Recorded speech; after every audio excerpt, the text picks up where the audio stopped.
do that. Alright, so we are here at Onondaga Earth Core tree planting day. And I am here supporting the project by planting a tree. I have prepared the hole, put the tree in, and normally here I'm holding a red maple tree that I will be transplanting. And normally I want to dig the hole enough of enough size where this bulb can hold, and the horizon will be in line with the Earth's horizon, right? So here am I.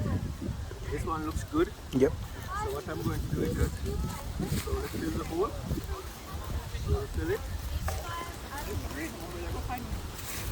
Red flag, the silver flag, and the yellow flag. So let's fill it up. There's the yellow one, the red one, and then the silver flag, the big silver flag.